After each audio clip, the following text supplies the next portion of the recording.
Good morning, students. Today we are going to discuss our second chapter of an Alien Handbook. Our chapter is Bringing Up Kari. Okay, Bringing Up Kari. Who is Kari in this story? Bringing up means to rear, to raise. Or Kari here is a baby elephant. The name of a baby elephant, and the narrator in this story tells us uh, uh, about his bonding with the Kari. How do they each other uh, understand, and their feelings, their thinkings, and how mutual understanding is there in between of them. So it's a very beautiful story. Bringing up Kari means जो Kari है वो is a baby elephant, छोटा है वो भी, और around 5 years old, sorry 5 months old. ठीक है. And the narrator is also a small boy who bring up Kari, मतलब वो उसको कैसे पालता है, कैसे उसको उसके साथ वो अपनी अंडरस्टैंडिंग बनाता है, because he is animal, and animal के साथ कैसे उसकी अंडरस्टैंडिंग होती है. तो in this story the narrator tells us many incidents about that करी. कई तरह के इंसिडेंट्स हमें स्टोरी में बताया जाता है. जो नरेटर है वो ही इस स्टोरी में, वो जो बॉय है, जो कीपर है, करी को रखने वाला है, जो उसका केयर टेकर है, वही नरेटर है, वही हमें स्टोरी बताते हैं. So let's read this story. Kari, a 5 months old baby elephant, lives and grows up with his 9 years old friend and keeper. Right? Kari की एज कितनी है? 5 months old, and the boy is of 9 years old. Keeper means उसको रखने वाला, उसका care taker. Kari doesn't eat much. Kari ज़्यादा नहीं खाता. Just about 16 kilograms of delicious twigs a day. कितना खाता है वो? 16 kilograms delicious twigs. Delicious means tasty and twigs means small branches, जो कि वो baby elephant खाता है. Playful and sensitive Kari saves a boy from drowning. तो in first part we will read how Kari saves a boy from drowning. Drowning means डूबना. पानी में एक लड़का डूब रहा था तो उसको कैसे बचाया Kari ने. Okay, let's read. Kari the elephant was 5 months old when he was given to me to take care of. Given to me मतलब मुझे दिया गया. Me, who is here me? Me is a narrator, and the same boy is the narrator who is the keeper of that Kari. ठीक है. Kari को रखने वाला, जो उसके का पालन पोषण करता है, वही यहाँ पर मी है. वही मतलब स्टोरी हमें सुना रहा है, वही बॉय की है, वो यहाँ पर नरेटर है. तो वो कह रहा है कि मुझे जब Kari को दिया गया तो वो कितने मंथ का था? 5 months का. I was 9 years old and I could reach his back if I stood on tiptoe. कहता है कि मैं 9 साल का था और मैं अगर अपनी टिप टो पे, मतलब जैसे पंजों पे खड़े हो जाते हैं ना ऊपर उठ के, तो ऐसे कहता है कि अगर मैं टिप टॉप पे खड़ा होता हूँ तो मैं उसकी बैक तक पहुंच जाता हूँ, उसकी कमर तक. He seemed to remain that high for nearly 2 years. वो ऐसा लगता है कि 2 साल तक वो इतना ही रहेगा. वी ग्रू टुगेदर, हम दोनों साथ बड़े हुए. That is probably why I never found out just how tall he was. वो साथ साथ बड़े हुए. That is probably why I never found out just how tall he was, कि वो कितना बड़ा हो गया. He lived in a pavilion under a thatched roof which rested on thick tree stumps so that it could not fall in when Kari bumped against the poles.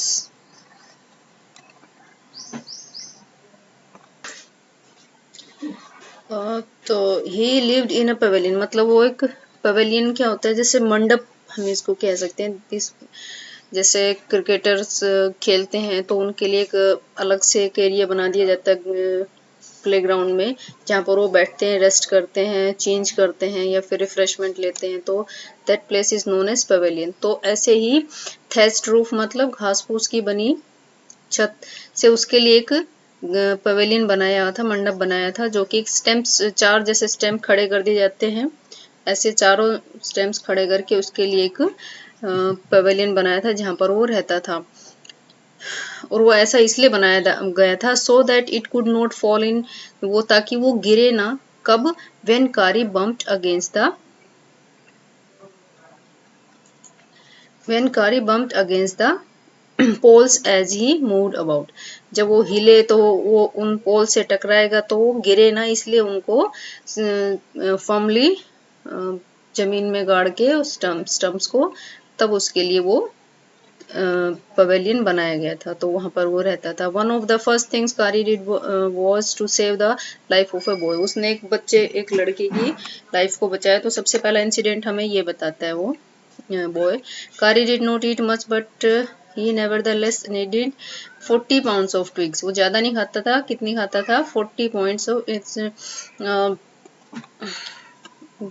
थोड़ा मजाक में बताया जा रहा है हमें नरेटर की, वो कितना खाता था, 40,000 पाउंड्स ऑफ ट्विग्स, मतलब इतनी टहनियाँ, 40 पाउंड के बराबर वो ट्विग्स खाता था। चू एंड प्ले विद, उसके साथ खेलता था, चबाता था। Every day I use to take him to the river in the morning for his bath, नहाने के लिए उसको रोज रिवर पर लेके जाता था वो। He would lie down on the sandbank while I rubbed him with the clean sand of river for an hour. वो 1 घंटे तक वो जो सैंड की जो रिवर थी किनारे पर, जो वो थी बैंक किनारा होता है, और उसके में जो मिट्टी होती थी वो बड़ी ही ब्राइट होती है, तो वो जो कारी था उसको वहां पर लेटना अच्छा लगता था, तो वो 1 घंटे तक वहां पर लेटता रहता था। और जो हमारा नैरेटर है वो क्या करता था, बॉय उसको उस मिट्टी से रब करता था, रगड़ता था। After that he would lie in water for long times, उसके बाद वो पानी में लेट जाता बहुत लंबे समय तक।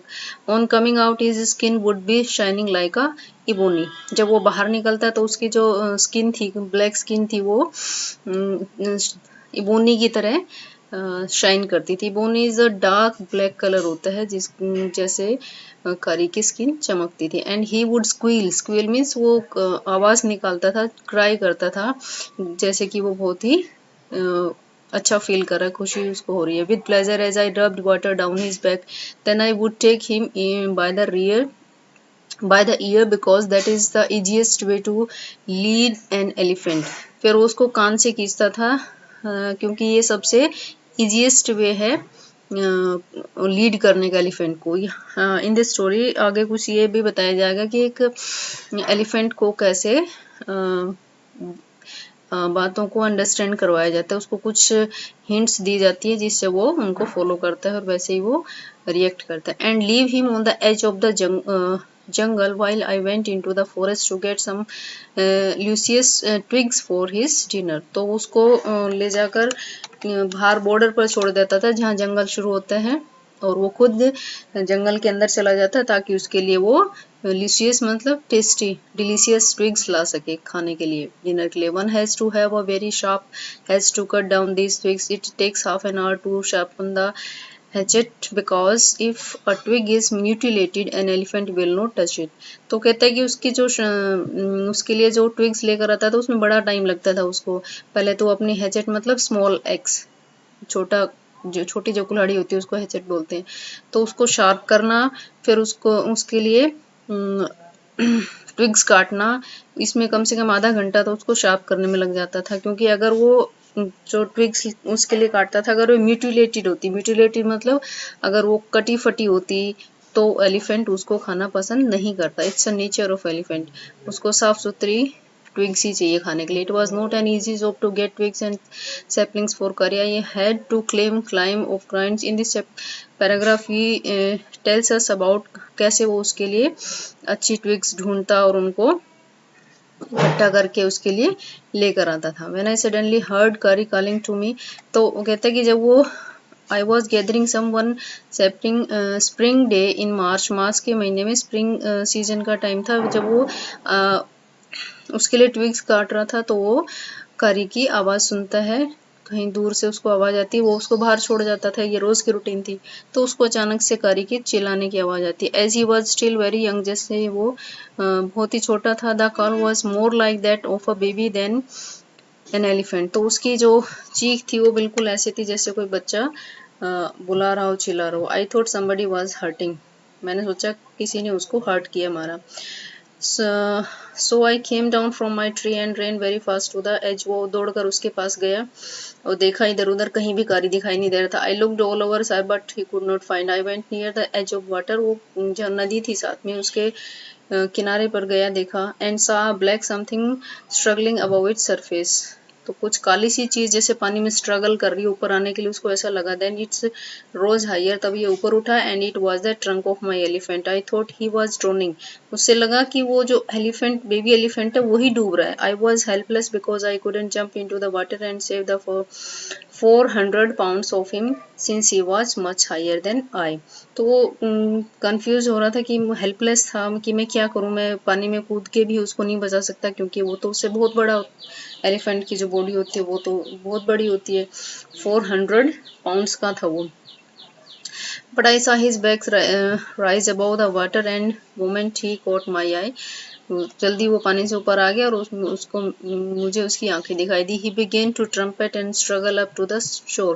वो शोर मीन्स किनारे पर आने के लिए वो थोड़ा स्ट्रगल करने लगा। Then still trumpeting he pushed me into the water and as I fell into the stream. फिर उसने क्या किया, उसने उस बॉय को ही पुश कर दिया, पानी में धकेल दिया। आई सा boy lying flat on the bottom of the river. तो उसने देखा कि एक लड़का जो है वो रिवर के बॉटम में लेटा हुआ है। ही मतलब नीचे गया हुआ है। He had not all together touched bottom but was somewhat afloat। I came to the surface of the water to make my breath in। वो ऊपर आता है अपने मतलब सांस लेने के लिए वापस। कारी was standing, वो बाहर खड़ा हुआ है उन किनारे पर अपने ट्रंक को स्ट्रेच करके, मतलब आगे की तरफ करके कि जल्दी से वो उनको पकड़ ले। इस तरह से वो अपने हैंड जैसे हम स्ट्रेच कर लेते हैं, उसने अपना ट्रंक मीन्स हाथी का सूंड, उसको उसने स्ट्रेच किया हुआ था। I dived down again and pull the boy. वो फिर से नीचे उसने डाइव किया, गोता लगाया और डूबते हुए लड़के को खींचकर सरफेस पर लेकर आया। But not being a good swimmer, लेकिन वो अच्छा स्विमर नहीं था। I could not swim assure and the slow current was already dragging me down. Slow current means बहाव, पानी का जो बहाव था उसको नीचे की तरफ खींच रहा था। तो वो एक अच्छा स्विमर भी नहीं था। Seeing as drift by the current, Kari who was usually slow and ponders. Slow means जो एलिफेंट होते हैं वो बहुत ही स्लो होते हैं, you all know. Ponders means वो अपने विचारों में जैसे मस्त होते हैं हाथी, वैसे पोंडर मीन्स जो अपने विचारों में खोए रहते हैं। Suddenly darted down like a hawk. Darted मतलब तेजी से वो नीचे की तरफ आता है। लाइक हॉक, हॉक जो होता है वो बहुत ही फुर्तीला होता है, फास्ट होता है। हॉक मीन्स बाज, तो वो बाज की तरह एक्ट करता है एकदम से, जबकि आमतौर पे जो एलिफेंट होते हैं बहुत ही लेजी होते हैं, स्लो होते हैं। Came half way into the water, पानी में आता है नोचे थोड़ा सा नीचे। Where I saw him stretch out his trunk again. I raised up my hand to catch it and it slipped. वो उसको पकड़ने की कोशिश करता है लेकिन उसका हाथ स्लिप हो जाता है। I found my self going under the water again. मैं अपने आप को फिर से पानी में जाता हुआ पाता हूँ। But this time I found that the water was not very deep, so I sank to the bottom of the river and doubled my feet under me। वो अपने सारे एक्टिविटीज बता रहे इसमें कि वो कैसे कैसे अपने आप को ऊपर लाने की कोशिश करता है। As my body rose above the water, I felt a lasso। lasso means जैसे गले में फांसी का फंदा लग जाता है ना, जैसे loop of a rope. lasso means loop of a rope, इस तरह से उसको फील हुआ कि उसकी गर्दन के चारों तरफ कुछ लिपट गया है। दिस फ्राइटन, उसे लगा कि कोई ये एनिमल वाटर एनिमल है जो उसको स्वेलो कर रहा है, मतलब उसको निगलने की कोशिश कर रहा है। लेकिन वो क्या था, कारी का ट्रंक था। ही पुल्ड अस बोथ अशोर। उसने उन दोनों बॉयज को ही ऊपर खींचा। तो इस तरह से उसने डूबते हुए उस बच्चे को बचा लिया। कारी वॉज लाइक अ बेबी, वो एक छोटे बच्चे की तरह था। जैसे एक छोटे बच्चे को सिखाया जाता है ऐसे गारी को भी हर चीज ट्रेनिंग दी जाती थी कि ये क्या अच्छा है, क्या बुरा है, क्या करना चाहिए, क्या नहीं करना चाहिए। व्हेन ही वाज नोटी, वो क्योंकि वो बहुत नोटी था, जैसे सभी बच्चे होते हैं ऐसे वो भी नोटी था। He was up to more mischief than ever, और ज़्यादा मिसचीफ मीन्स शरारती हो गया था। फॉर इंस्टेंस, एक दिन क्या हुआ, somebody gave me some बना, उसको किसी ने बनाना खाने के लिए दे दिया, तो उसको बनाना बहुत पसंद आ गया कि वो very soon he developed great love for ripe bananas. We used to keep large plates, वो यहाँ पर बताते हैं इस पूरे पैराग्राफ में कि जो नरेटर है, जो बॉय है, उसके पेरेंट्स जो है घर पर जो डाइनिंग टेबल उस पे फ्रूट की टोकरी रखते हैं, तो उसमें से बनाना कोई बनाना चुरा लेता है, उठा लेता है, किसी को पता नहीं लगता।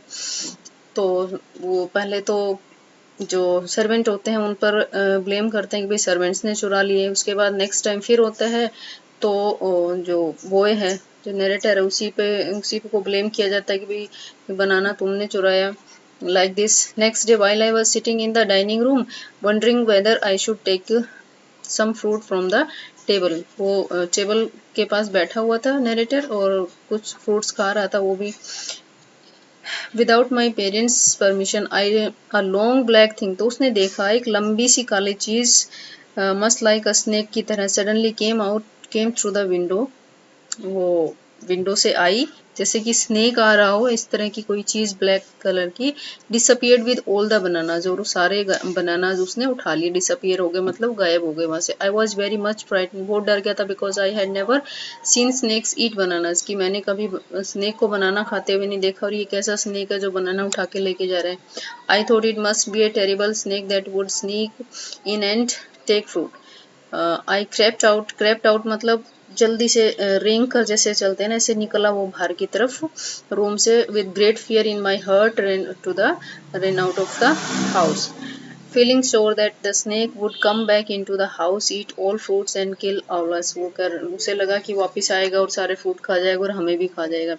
As I went out I saw Kari's bag disappearing in the direction of the pavilion, तो जब वो बाहर निकला तो उसने देखा कि कारी की बैग उसको दिखाई दी पवेलियन की तरफ जाते हुए। And I was frightened that I wanted his company to cheer up me, वो डरा हुआ था, उसने उसे लगा कि वो उसकी कंपनी में जाकर उसके साथ जाकर अपने आप को चीयर अप करेगा, थोड़ा सा अपने आप को रिलैक्स करेगा। I ran after him into the pavilion and found him there eating bananas. I stood still in the astonishment, तो उस एस्टोनिश मतलब सरप्राइज्ड, उसको देखकर सरप्राइज्ड हुआ कि the bananas were lying strain all around him, कि सारे बनानास उसके आसपास बिखरे हुए थे। He stretched out his trunk and reached for one far away from where he was standing. तो एक जो बनाना दूर पड़ा हुआ था उसको अपनी तरफ लाने की कोशिश कर रहा था। ट्रंक लुक लाइक अ ब्लैक स्नेक, तब उसका ट्रंक जो है एक स्नेक की तरह लग रहा था। आई रियलाइज दैट कारी वॉज द थीफ, मेरे को समझ में आ गया था कि थीफ कौन था, चोर कौन था, Kari. I went to him, pulled him out by the ear and joyously showed my parents that it was the curry and not that I had eaten all fruit these many weeks. तो कहता है कि ये देखो ये कारी है जो इतने दिनों से बनाना चुरा रहा है, मैं नहीं चुरा रहा। Then I scolded him, फिर मैंने उसको डांटा। For elephants understand words as well as children and I said to him, वो जो एलिफेंट होता है वो भी ऐसे ही समझता है जैसे कि एक बच्चे को समझाया जाता है बोलकर। Next time I see you stealing fruit you will be whipped, अगर मैंने तुम्हें दोबारा फ्रूट चुराते हुए देखा तो you will be whipped. Whipped means चाबुक से मारना, तुम्हारी चाबुक से पिटाई होगी अगर तुमने फिर से ऐसा किया तो। He knew that we were all angry, उसे पता था कि हम सभी उससे गुस्सा है। Ever the servants even the servants his pride was so injured that he never stole another thing from the dining room. उसका प्राइड मतलब उसका जो घमंड था वो इतना इंजर्ड हो, मतलब उसको इतना दुख हुआ, इसको इतना बुरा लगा कि उसने कभी दोबारा डाइनिंग रूम से फ्रूट नहीं चुराए। And from then on if anybody gave him any fruit he always squealed as if it thank him. तो आगे उसके बाद जब भी कोई उसको कोई फ्रूट देता था तो वैसे स्क्वील करता था, मतलब वो आवाज निकालता था जैसे कि वो थैंक कर रहा हो। An elephant is willing to be punished for having done wrong, elephant कुछ भी गलत करता है तो उसके लिए उसको सजा मिलती है। But if you punish him without any reason, अगले अगर हम उसको बिना किसी कारण से पनिश करते हैं तो he will remember it and pay you back in your own coin. लेकिन आप बिना कारण से अगर उसको नुकसान पहुंचाते हैं, उसको पनिश करते हैं तो उसको याद रखता है और आपको उसका बदला जरूर लेता है। An elephant to be taught when it to sit down. In next paragraph we will learn how an elephant is to be taught. उसको कुछ बातें सिखाई जाती है जिनको फॉलो वो करता है, उसको सीखने में उसको काफ़ी टाइम भी लग जाता है। तो when to walk, चलने के लिए, when to go fast and when to go slow, कब तेज चलना है कब धीरे चलना, उसको ये सारी बातें सिखाई जाती है। Teach him these things as you teach a child.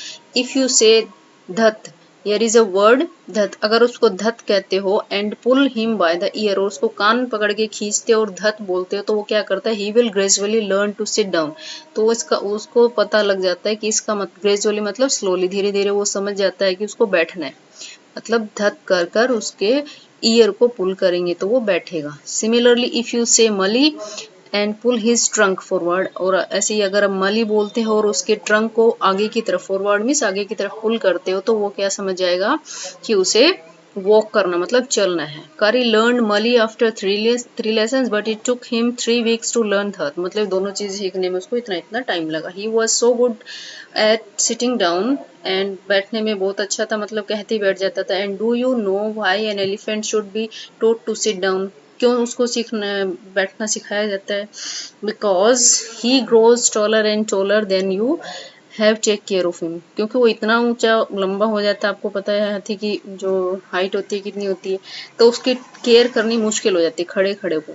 So that when he is 2 or 3 years old, जब वो 2 या 3 साल का हो जाता है, you can only reach his back with a ladder, तो उसकी कमर पर पहुंचने के लिए हमें क्या चाहिए, एक लेडर चाहिए, एक सीढ़ी की जरूरत पड़ेगी। It is therefore better to teach him to sit down by saying धत, इसलिए अच्छा है कि उसको धत कहकर सिखाया जाए कि कैसे बैठा जाएगा, क्योंकि उसको एक आदमी सारा टाइम उसके साथ लैडर लेके तो घूम नहीं सकता। Okay, the most difficult things to teach an elephant the master call. Master call एक ये भी एक ट्रिक होती है जो एलिफेंट को सिखाई जाती है, सबसे इंपॉर्टेंट होती है और इसको सीखने में काफ़ी टाइम लेता है। He generally takes 5 years to learn it properly, इसको अच्छे से सीखने में कम से कम 5 साल लेता है। The master call is a strange hissing हॉलिंग sound. क्या होती है मास्टर कॉल? एक आवाज़ होती है जैसे सांप निकालता है ना, स की आवाज़, इस तरह से एक लाउड सी हिसिंग साउंड होती है। As if a snake and a tiger were fighting each other, जैसे कि एक स्नेक और टाइगर आपस में लड़ रहे हो तो वो जिस तरह की आवाज़ें निकालते हैं, this type sound is known as master call, and you have to make that kind of noise in his ear, वो आवाज़ उसकी कान में अगर हम करते हैं।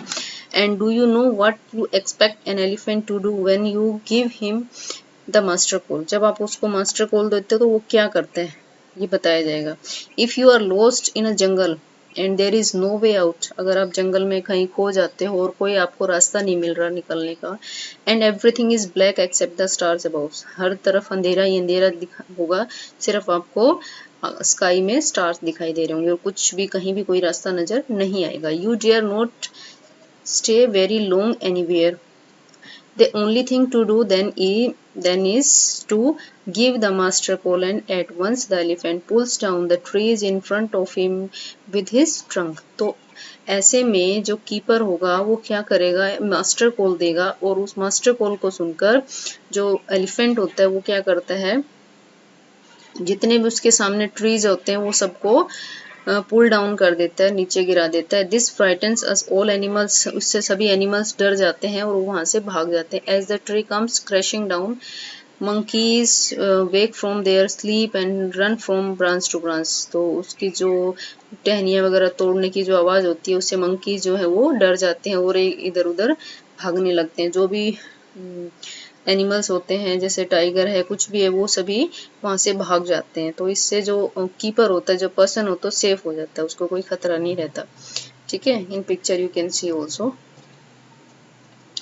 you can see them in the moonlight and you can almost see the stags running in all directions below. stags you will know, जो बारहसिंगा होता है उसको बोलते हैं, वो भी इधर उधर अलग अलग डायरेक्शन में भागते हुए दिखाई देंगे जब एलिफेंट रिएक्ट करता है मास्टर कॉल पे। You can hear the growl of the tigers in the distance, growl means tigers noise,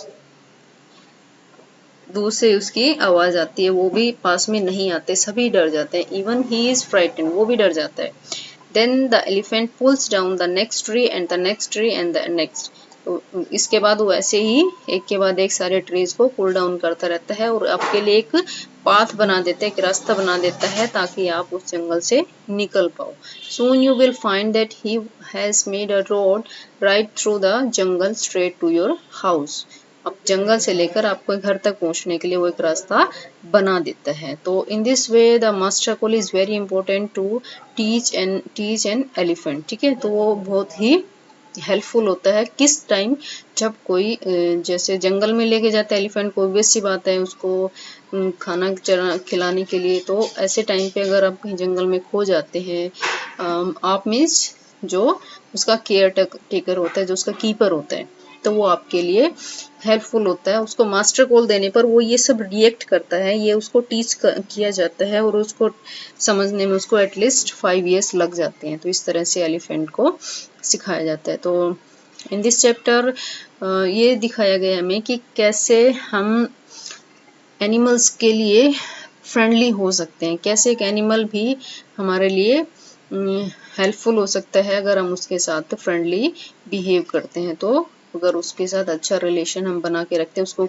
अच्छे केयर करते हैं, तो ठीक है. तो it's this chapter is about the friendly relationship between a human being and an animal. ठीक है. I hope you will enjoy the story, and after this you will get your homework like question answer and word meaning. So till then, goodbye and have a nice day.